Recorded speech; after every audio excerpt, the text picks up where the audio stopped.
35 minutes les résultats de ces travaux et nous passerons par la suite donc aux différents échanges et questions. Merci Monsieur le Président, merci Messieurs les membres du jury, merci à toute l'assistance, bonjour. Et donc je vais vous présenter aujourd'hui mon travail de thèse qui s'intitule « Conception et évaluation de systèmes de production intégrant culture et élevage à l'échelle du territoire ». Je l'ai réalisé ici au sein de l'UMR Agir sous la direction de Michel Dubruc et Olivier Théoret.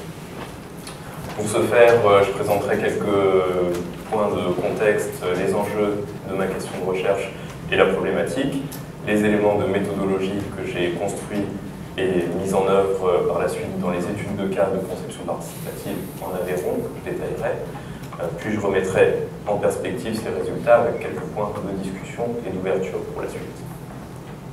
Le contexte de ma question de recherche, c'est celui de la durabilité des systèmes de production agricole, avec deux axes principaux de cette durabilité, celui de réduire les impacts, comme par exemple la pollution des eaux profondes aux nitrates, mais aussi la pollution des cours d'eau aux pesticides, et celui de soutenir les potentiels agronomiques, donc la capacité des sols et des écosystèmes à produire dans le temps, avec notamment la question du déclin de la matière organique dans les sols. Ces problématiques environnementales, elles peuvent être associées à des systèmes de production bien spécifiques. Par exemple, l'excès de nitrate et de phosphore peuvent être associés aux systèmes d'élevage spécialisés et intensifs, tandis que les questions de déficit en matière organique des sols, mais également d'autres problématiques liées aux nitrates et aux pesticides peuvent être associées aux systèmes de grande culture. À l'intermédiaire, on a des systèmes en polyculture élevage beaucoup plus diversifiés, qui reposant sur un certain nombre de principes de complémentarité entre ateliers, culture et animaux, présentent des enjeux de durabilité moindres et sont même reconnus comme des modèles de durabilité par de nombreuses études. On peut citer notamment la thèse de Julie Richali qui a été récemment soutenue. Pourtant, par rapport à ces enjeux, eh bien, la situation est plutôt en train de se dégrader, puisque entre les années 70 et 2000, la diversité dans les assolements et donc le potentiel de complémentarité entre systèmes de production a tendance à décliner avec une double dynamique d'intensification et de spécialisation des systèmes de production. C'est particulièrement visible lorsqu'on regarde l'évolution des surfaces en luzerne entre les années 70 et 2010. On voit que la luzerne progressivement disparaît de la plupart des assolements en France et se concentre dans des zones de production où elle est conduite de manière plus intensive. Donc ma problématique, c'est la question de la reconnexion de l'agriculture et de l'élevage sur la base des concepts et des principes des systèmes de polyculture élevage, mais non plus menés à l'échelle de l'exploitation, puisque ça demanderait de réintroduire les animaux dans les exploitations où ils ont disparu, et donc d'envisager la reconnexion de l'agriculture et de l'élevage à l'échelle du territoire. Ce sont des propositions qui sont déjà émergentes dans la recherche à partir des années 2000, mais qui ont été peu confrontées à des études de cas de terrain. Par contre, en parallèle, on voit des initiatives de terrain, des démarches d'agriculteurs qui échangent directement des produits, qui organisent des banques de fourrage, qui organisent des filières de déshydratation locale, par exemple pour la luzerne, mais qui sont actuellement peu étudiées par la recherche. Et puis enfin, cette question de la reconnexion de l'agriculture et de l'élevage, elle pose la question de comment faire en termes méthodologiques, et puis quel cadre d'analyse renouveler de la polyculture élevage à l'échelle de l'exploitation à l'intégration culture-élevage à l'échelle du territoire. C'est d'autant plus problématique comme question et complexe qu'actuellement, il y a un certain nombre de logiques, de facteurs de spécialisation et favorisant la spécialisation des systèmes de production qui construisent un véritable verrouillage socio-technique du régime de spécialisation. Ça va être les filières internationales pour l'approvisionnement et également les filières d'aval, donc les filières industrielles de commercialisation, les dispositifs de conseil et de formation aux agriculteurs, mais également les politiques agricoles, l'équipement entendu comme le matériel agricole, mais également l'équipement génétique, les races animales et les variétés de culture, et derrière les identités socio-professionnelles qui construisent autour des modèles de céréaliers ou d'éleveurs.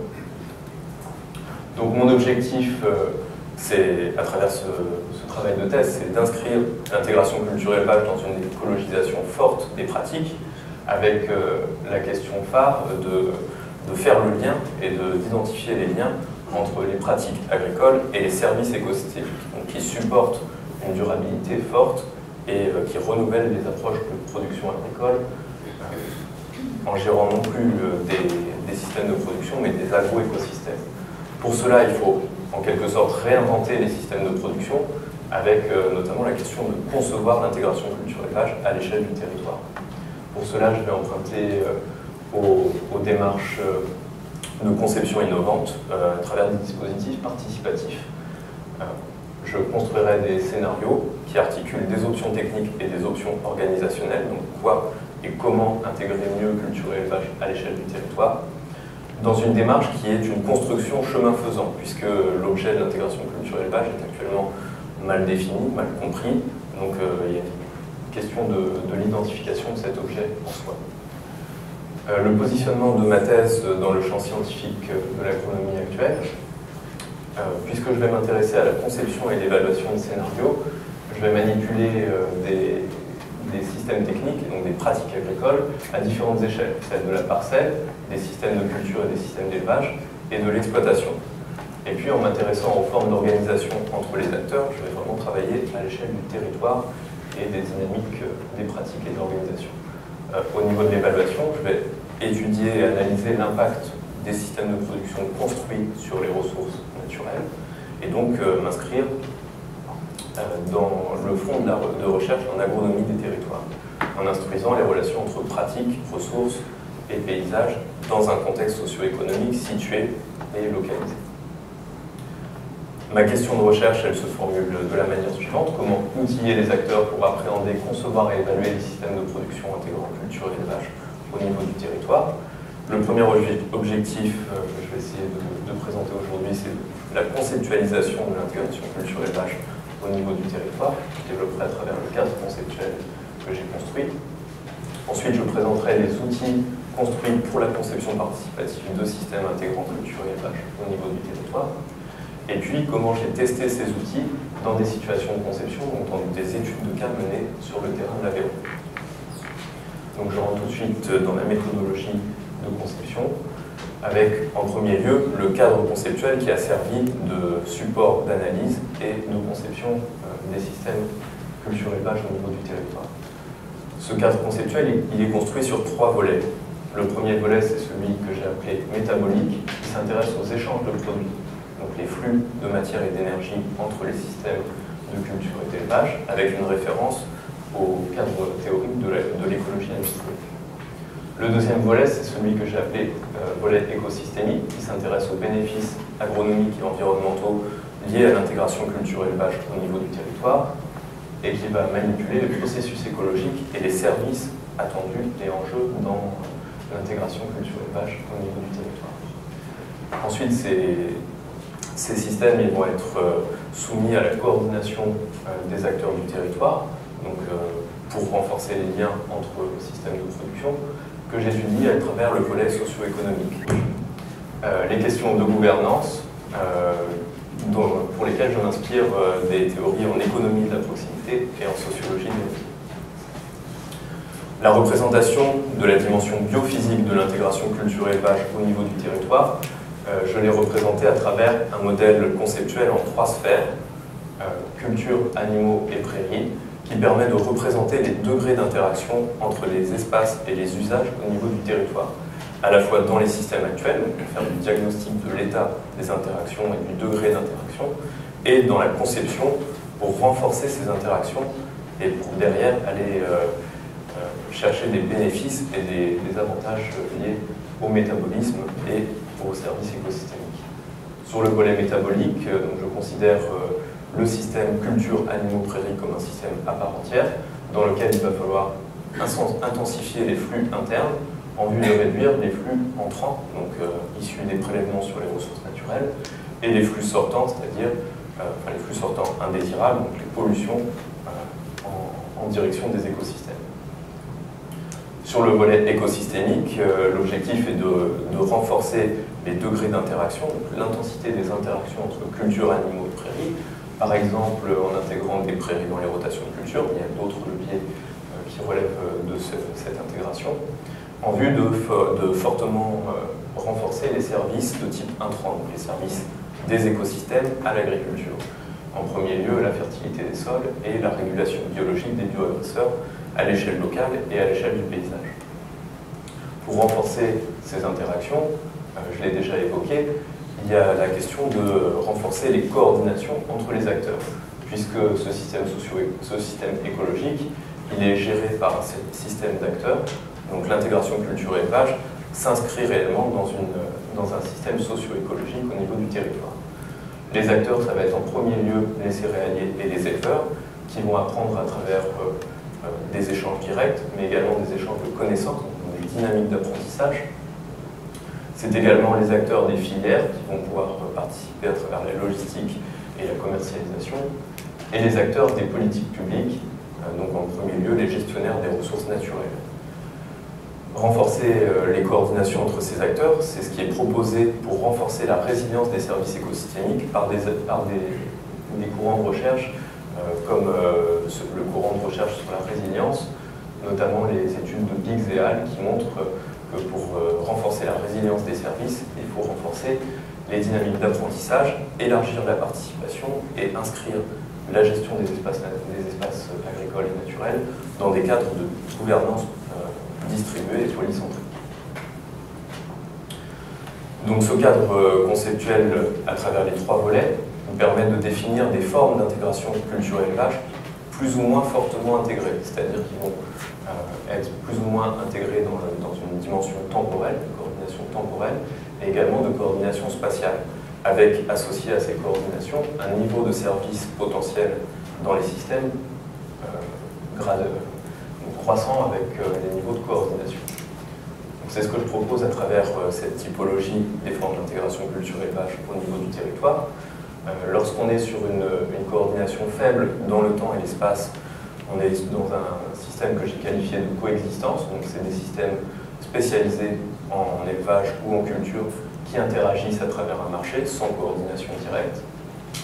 Lorsqu'on augmente la coordination temporelle en intégrant la dimension de la décision dans les systèmes, dans la stratégie de planification des systèmes, on peut aller sur une logique de complémentarité. Par exemple, en intégrant les objectifs de nourrir les animaux dans les systèmes de culture, et donc en organisant des échanges entre ces systèmes. Ensuite, un troisième type, ça va être lorsqu'on passe à une coordination spatiale, donc lorsqu'on hybride les usages des espaces entre culture, animaux et prairies, avec seulement dans ce type l'apparition d'un potentiel de services écosystémiques, de fertilité des sols et de régulation biologique. Par exemple, en intégrant des cultures fourragères dans les rotations qui vont pouvoir éventuellement être pâturées et éventuellement être des plantes de couverture, par exemple sur les couverts intermédiaires. Donc là, on est réellement dans une logique de synergie qui peut se développer à une échelle locale, entre exploitations proches, mais également à une échelle territoriale, en valorisant la diversité des systèmes de production, des systèmes de culture et d'élevage, et donc en démultipliant le potentiel de complémentarité.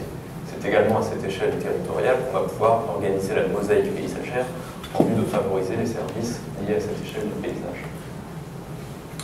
Donc à travers la montée en coordination, on a bien une montée en complexité, c'est-à-dire du nombre et de l'intensité des interactions entre culture, animaux et prairies, et donc de l'intensité derrière des processus écologiques qui vont être mobilisés.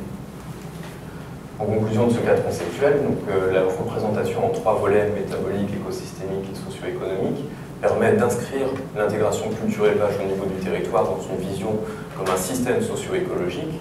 C'est une manière de représenter différents points de vue sur l'intégration culture-élevage. On l'a vu, il y a des références derrière théoriques à articuler et à mettre en cohésion, avec la perspective d'inscrire l'intégration culture-élevage au niveau du territoire dans une durabilité forte. Ce cadre conceptuel, il permet aussi d'appuyer la conception multiniveau, qui va servir d'objet intermédiaire dans la méthodologie de conception, et il préfigure l'évaluation multicritère des systèmes construits avec les acteurs. Je vais rentrer tout de suite dans cette méthode de conception et d'évaluation.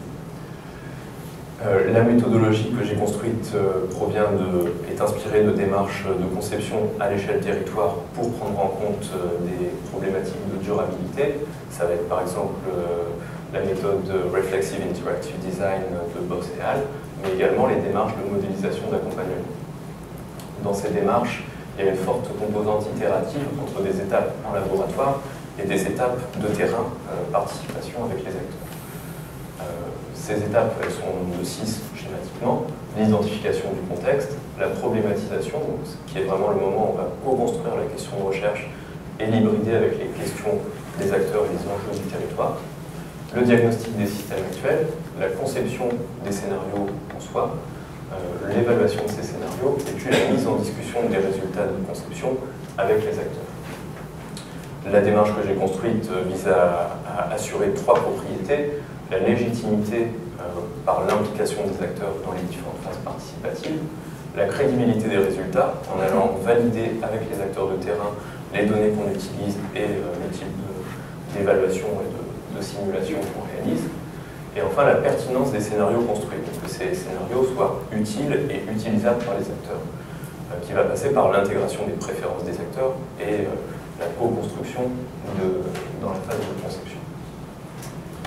Il y a plusieurs outils et objets intermédiaires que j'ai construits pour travailler avec les acteurs.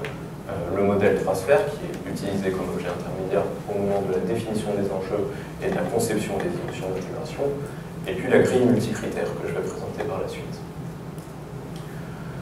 Le modèle 3 sphères, il est utilisé donc dans les ateliers de construction des enjeux de l'intégration culturelle au niveau du territoire, de conception d'options de changement.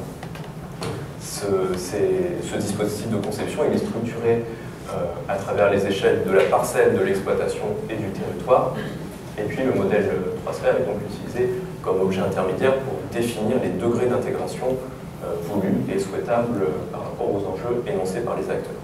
Du point de vue de la méthode, ce sont des ateliers de brainstorming relativement classiques, avec des objets, des idées énoncées sur des post-it, et puis triées et organisées pour construire les enjeux et les options de changement.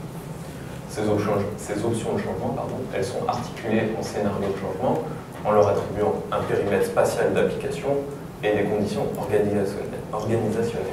Donc les options de changement, c'est quoi? Le périmètre spatial, c'est où? Et les conditions organisationnelles, c'est comment.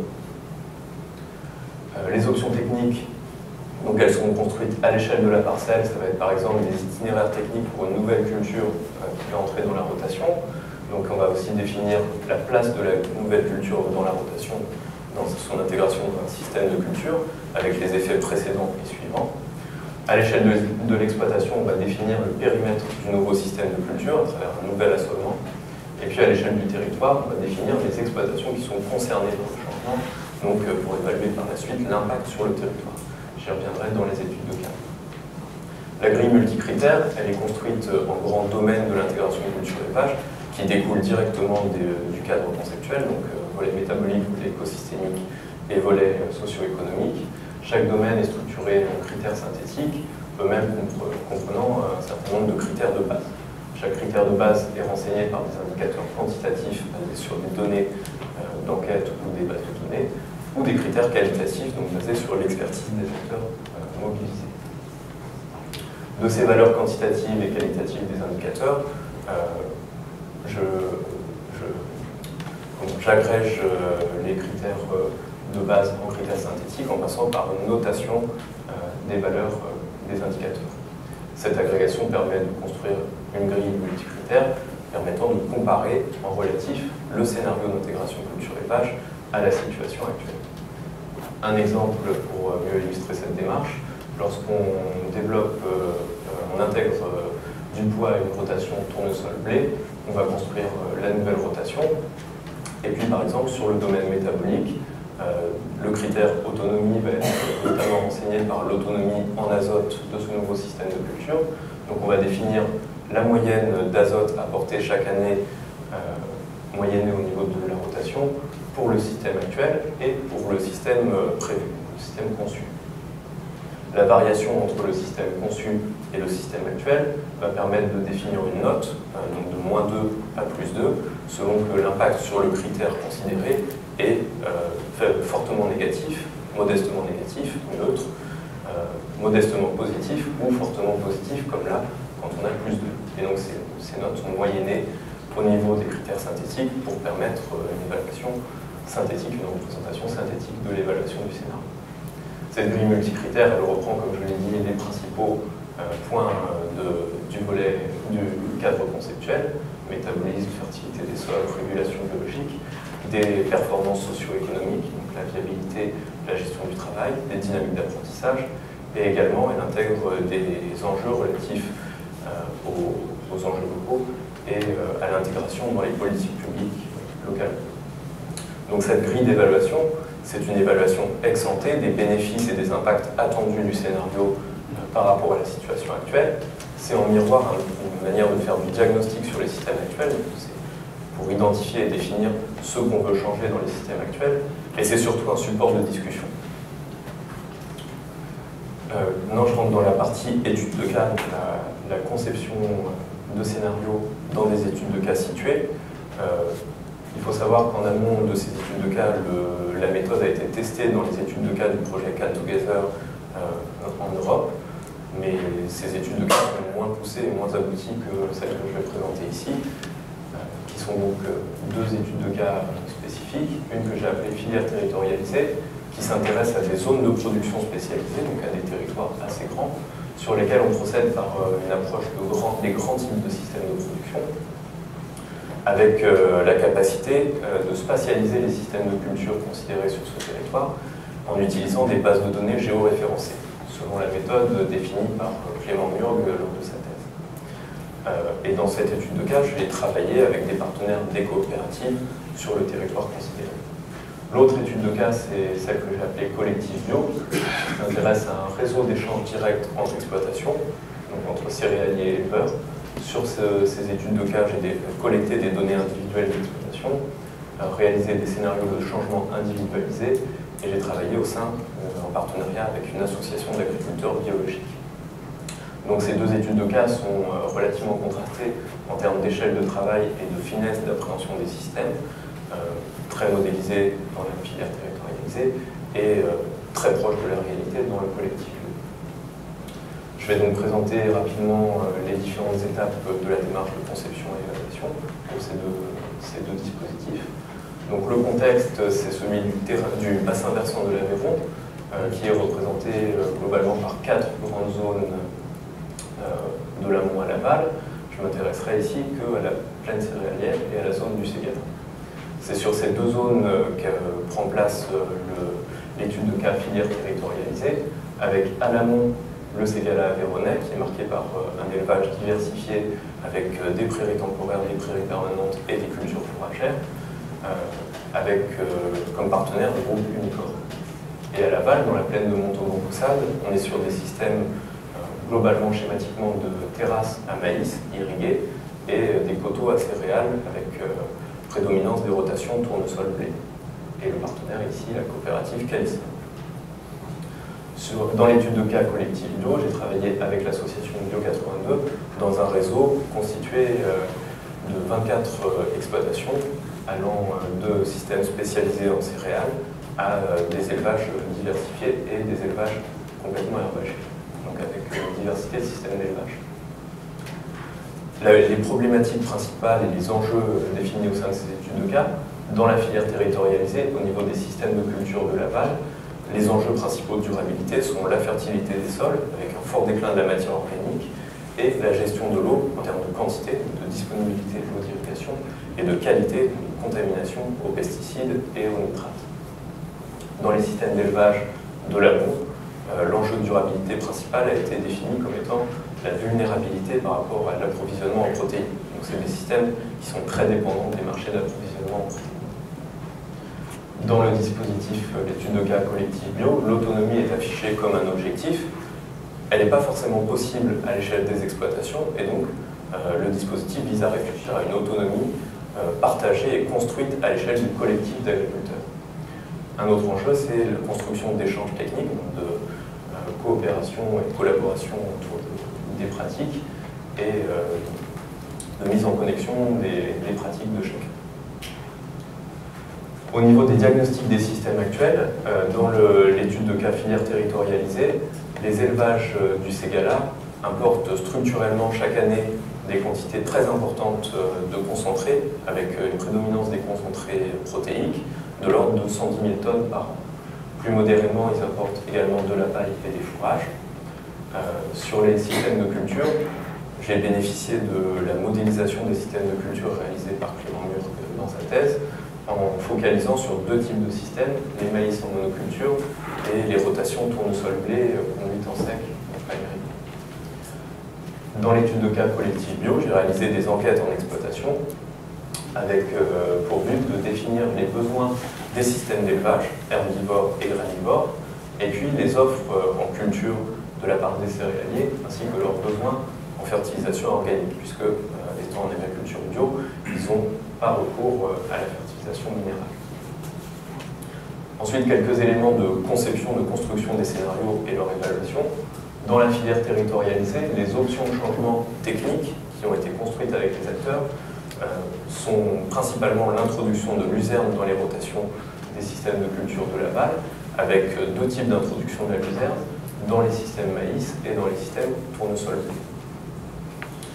Les conditions de développement de cette luzerne à l'échelle d'exploitation, c'est un certain nombre de seuils maximaux pour l'introduction de la luzerne, et puis la priorisation de deux zones pour l'introduction de la luzerne dans les terrasses à maïs irrigué en fibrité et dans les coteaux argilo-calcaires en sec. Ces règles de décision de l'introduction de la luzerne nous permettent de définir les zones dans lesquelles elle sera introduite. Elle serait introduite dans le scénario. C'est deux zones de coteaux au nord et au sud du territoire, et puis une zone de terrasse autour de la rivière Aveyron.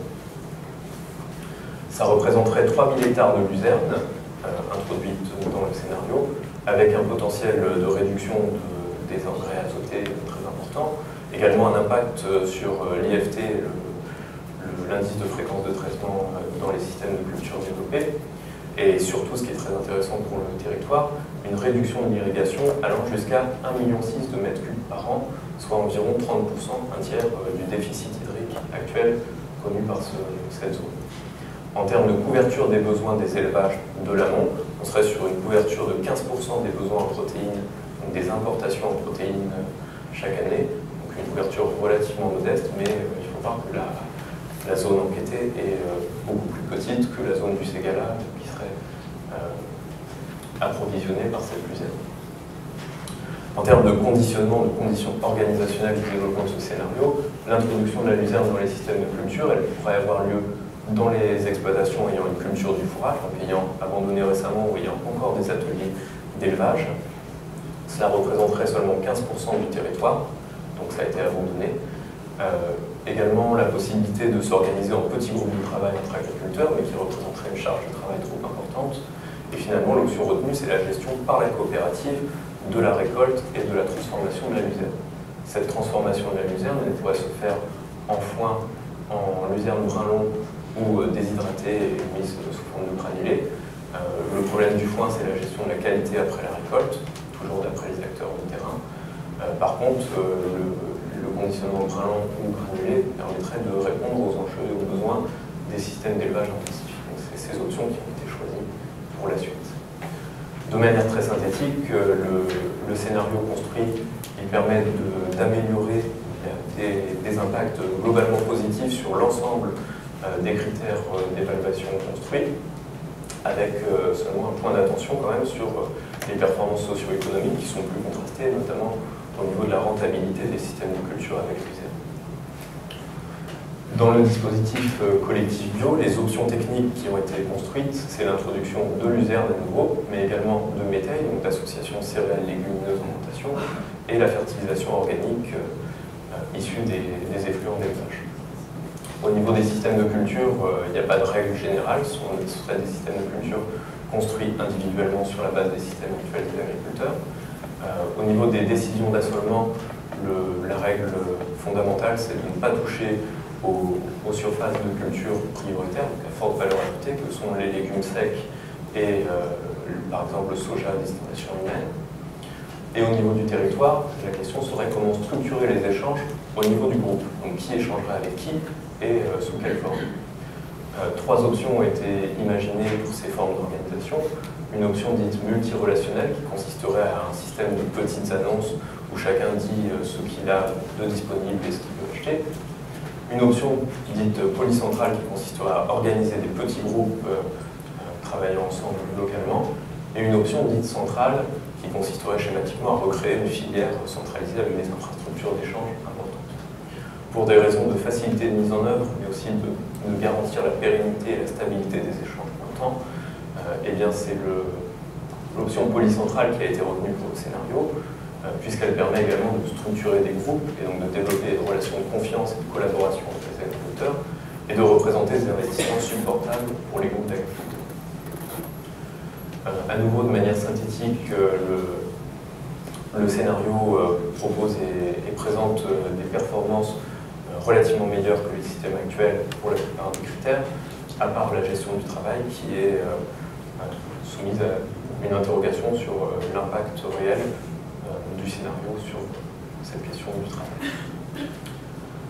Au niveau de la discussion, donc de la mise en perspective des résultats de construction des scénarios avec les acteurs, dans la filière territorialisée, les acteurs ont témoigné un intérêt fort pour le lien entre zone amont et aval, pour la construction de la filière territorialisée, avec quand même le bémol de devoir élargir ou éventuellement même donner la priorité de l'introduction de la luzerne à une autre zone que celle qui a été étudiée.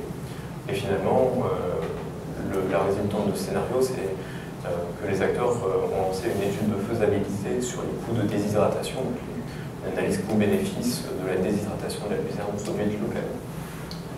Dans le dispositif collectif bio, il y a un intérêt pour le scénario à moyen terme, donc pour développer, tendre vers ce scénario d'échange de type polycentrique, mais avec une nécessité de tester les pratiques pour changer progressivement, procéder par essai-erreur, calibrer notamment les systèmes d'élevage, les systèmes d'alimentation pour les éleveurs avec les produits disponibles, que ce soit la luzerne, les métailles ou d'autres options qui ont été envisagées que je n'ai pas présentées ici, mais par exemple l'introduction de coproduits dans les rations des animaux, et donc une mise en œuvre progressive de ce scénario. Si on regarde de manière transversale ces deux études de cas de conception de scénario, sur le volet métabolique, eh bien, la filière territorialisée, l'étude de cas filière territorialisée propose le développement d'un flux interne de luzerne entre les céréaliers et les éleveurs, avec une forte réduction des flux externes, des flux d'intrants, notamment intrants de fertilisation azotée et minérale. Dans les dispositifs collectifs bio, on a plusieurs flux internes qui seraient développés entre céréaliers et éleveurs, mais également entre éleveurs et céréaliers, à travers l'utilisation des effluents d'élevage. Et au niveau des flux externes, on serait par contre sur une réduction bien moindre des intrants, puisque on est déjà dans des systèmes en agriculture biologique, donc très faiblement consommateurs d'intrants. Au niveau du volet écosystémique, donc, les propriétés de connectivité et diversité introduites par le scénario, dans la filière territorialisée, on serait sur une introduction de diversité améliorée, mais relativement modeste dans le scénario. Par contre, la connectivité des surfaces en luzerne à l'échelle du territoire serait relativement intéressante, une bonne connectivité à l'échelle du paysage. En revanche, dans le dispositif collectif bio, on a localement une diversité très importante dans les systèmes de production, notamment. Par contre, une connectivité qui est localement forte, donc des systèmes très diversifiés et connectés localement, mais à l'échelle du paysage, du fait qu'on est sur un espace discontinu avec un réseau d'exploitation qui ne sont pas contigus dans l'espace, eh bien on a une connectivité du paysage qui est pas vraiment améliorée dans ce dispositif. Sur le volet socio-économique, donc en termes de gouvernance, dans la filière territorialisée, on serait sur une gouvernance centralisée. C'est la filière qui organise les pratiques et décide un petit peu de l'organisation des systèmes techniques. Par contre, dans le dispositif collectif bio, on serait sur une gouvernance polycentrique organisée autour de petits groupes d'agriculteurs. En termes de processus de changement, on a un changement majeur dans la filière, qui est la construction de la filière et l'introduction de la luzerne sur le territoire, alors que dans le collectif bio, on est sur une trajectoire de changement avec la possibilité de réaliser des tests, des nouvelles pratiques, d'élargir le collectif à d'autres agriculteurs et éventuellement d'élargir les options à d'autres activités, donc la diversification des options, par exemple en allant transformer des produits. Donc quelques éléments de discussion et de mise en perspective des scénarios que j'ai construits et de la méthodologie. Mon premier point sera la capacité de l'intégration culture-élevage au niveau du territoire à déverrouiller le système, le régime socio-technique spécialisé actuel. Donc, les points sur lesquels j'ai travaillé, c'est la construction de groupes locaux transsectoriels entre céréaliers et éleveurs, donc ils apprennent à travailler ensemble et à échanger sur leurs besoins et leurs enjeux spécifiques. La construction d'échanges locaux ou de filières territorialisées, donc en alternative aux filières aval conventionnelles. Dans une moindre mesure, j'ai contribué à travailler sur l'accompagnement de collectifs d'agriculteurs par rapport à un système de conseil prescriptif spécialisé tel qu'il peut être rencontré actuellement. Et l'inscription d'une piste qui pourrait être développée serait l'inscription de ces systèmes culture-élevage au niveau du territoire dans des stratégies de valorisation qui mettent en avant l'image locale, l'appartenance au territoire, puisque tout serait produit localement à travers des démarches type AOP. Les points de déverrouillage sur lesquels je n'ai pas travaillé dans le cadre de ces scénarios, c'est la construction d'un équipement polyvalent en termes de matériel génétique et de matériel d'outillage agricole, et également l'inscription des scénarios d'intégration dans un projet de territoire. On pourrait se poser la question de comment ces scénarios s'intègrent par exemple dans la construction des SCOT ou des schémas de cohérence territoriale ou de la trame verte et bleue sur les territoires. Quelques points de discussion sur les apports et limites de la thèse. Le cadre conceptuel avec le modèle de transfert a permis de réellement proposer une vision systémique et d'inscrire l'intégration culture-élevage au niveau du territoire comme un système socio-écologique avec des acteurs et des processus écologiques, et donc de concevoir derrière des systèmes fortement intégrés et qui vont dans une durabilité forte, donc une écologisation forte des pratiques, avec à la fois des dispositifs de gouvernance et d'apprentissage entre les acteurs. La méthodologie et la méthode itérative entre laboratoire et terrain, donc à travers les étapes que j'ai présentées, elles permettent deux choses. D'une part, d'ancrer la conception dans les réalités de terrain, c'est-à-dire de renforcer la pertinence des scénarios construits, que les scénarios puissent répondre aux questions des acteurs et donc favoriser leur adhésion. Un autre point, c'est la mobilisation des connaissances situées, donc des connaissances des acteurs de terrain dans la conception, qui peut, dans une certaine mesure, augmenter la crédibilité de ces scénarios, puisque à travers ces itérations, on a pu construire des options qui sont fortement adaptées au contexte local. Quelques points de limite et de discussion de la méthode que j'ai proposée. Le coût d'implication des partenaires, avec un travail très fort d'animation du partenariat et de construction des dispositifs. La question de l'incomplétude de l'évaluation, j'y reviendrai dans les perspectives. Nous sommes sur je propose une démarche d'évaluation ex ante, qui ne permet pas forcément de choisir des options techniques pratiques. Et puis la nécessité de confronter ces outils qui ont été construits localement dans des interactions situées avec les acteurs et qui devraient, pour monter en généricité, être confrontés à d'autres études de cas, dans un autre contexte. En termes de contribution de la thèse au champ disciplinaire dans lequel elle s'inscrit, donc l'agronomie du territoire, le cadre conceptuel, c'est une manière renouvelée de regarder et d'interroger les relations entre pratiques agricoles et ressources naturelles, à travers des degrés d'interaction entre ces espaces. C'est également une manière de travailler sur les pratiques agricoles avec les acteurs, donc d'appuyer la conception et de renforcer, d'aller sur des niveaux d'exigence, d'objectifs, d'intégration forte entre culture et élevage au niveau du territoire. La démarche de conception et d'évaluation, à travers la construction des options techniques et des options organisationnelles et leur évaluation dans une grille multicritère, j'ai travaillé sur l'ensemble de de ce triptyque acteurs, ressources naturelles, pratiques, en évaluant à la fois des options techniques, mais aussi des options organisationnelles par rapport aux préférences et aux enjeux locaux, et des impacts sur les ressources naturelles au niveau du territoire. Quelques éléments de perspective par rapport au travail. Donc la perspective, au-delà de l'entrée théorique de déverrouiller les systèmes, ce serait comment passer des scénarios à leur mise en œuvre concrètement dans les pratiques agricoles. Ça voudrait dire à court terme appuyer les choix techniques, donc des manières d'intégrer la luzerne dans les rotations, mais ça va jusqu'aux dates de fauche, au choix des parcelles qui seraient intégrées dans la luzerne.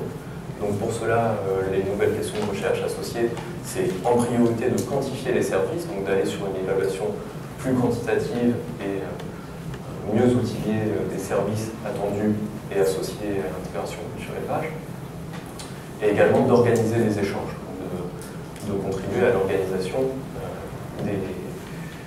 des options organisationnelles dans les scénarios. Donc pour cela, on pourrait imaginer une démarche d'accompagnement de collectif basée sur des objets intermédiaires comme un système de jeu de plateau entre céréaliers et éleveurs associé à un simulateur des performances des scénarios construits. C'est une démarche qui est en cours de réflexion dans l'unité et à laquelle j'ai participé. Et puis à long terme, la mise en œuvre de ces scénarios voudrait dire s'intéresser à la gestion des conflits et des jeux d'acteurs au sein des groupes, mais également entre les groupes d'agriculteurs et les autres acteurs du territoire. Donc ça pourrait passer par une analyse de la gouvernance et des processus d'apprentissage, voire de gestion et résolution des conflits, notamment en mettant en place des démarches d'analyse en sociologie des réseaux ou en économie des conventions. Et puis la question de la stabilité et de la résilience des scénarios construits par rapport aux changements de long terme, et notamment les changements climatiques. Donc sur ce point, on pourrait imaginer une démarche prospective avec la modélisation des scénarios par rapport à des hypothèses de changement climatique ou des scénarios de climat. Voilà, je vous remercie de votre attention.